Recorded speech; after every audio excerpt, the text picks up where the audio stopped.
Hukum adil, Indonesia maju.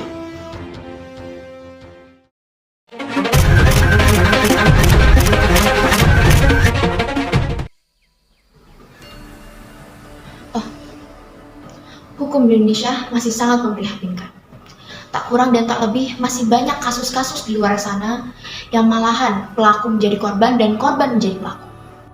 Padahal Presiden kita, Pak Joko Widodo, selalu berpesan, hukum harus selalu ditegakkan secara adil tanpa harus memandang bulu.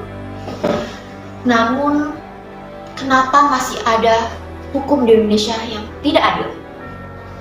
Kenyataannya, ketidakadilan di hukum tersebut karena adanya kesenjangan sosial antara masyarakat menengah atas dengan masyarakat menengah ke bawah. Maka dari itu, pemerintah dihimbau untuk bersikap adil kepada seluruh masyarakat Indonesia. Jika proses penegakan hukum berjalan sesuai dengan Pancasila, maka tujuan hukum yaitu keadilan akan tercapai. Perlunya pembaharuan yang komprehensif agar ada perubahan dari paradigma yang tertanam di pemikiran para penegak hukum.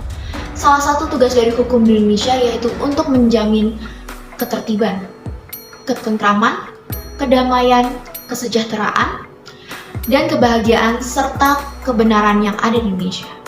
Dalam memperkuat penegakan hukum di Indonesia, perlu adanya pergerakan dari negara dalam membenahi kinerja lembaga para penegak hukum.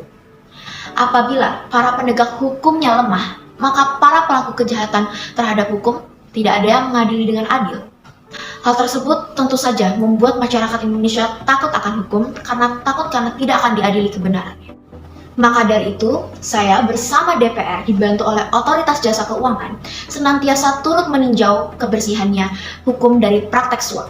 Kemudian, saya bersama DPR juga dibantu oleh tim cyber pungli akan turun untuk pencegahan sehingga menghilangkan pungli-pungli ilegal yang menghambat penegakan keadilan hukum di negara kita.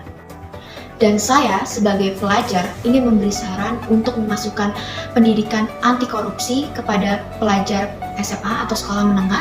Dari sekolah menengah itu diharapkan agar menanamkan rasa anti korupsi agar calon penerus bangsa seperti kami ini dapat menghindari korupsi. Jadi kita sebagai remaja yang harus kenal hukum seharusnya lebih perhatian kepada hukum kita sendiri, di mana hukum kita masih terbilang lemah dan tidak adil.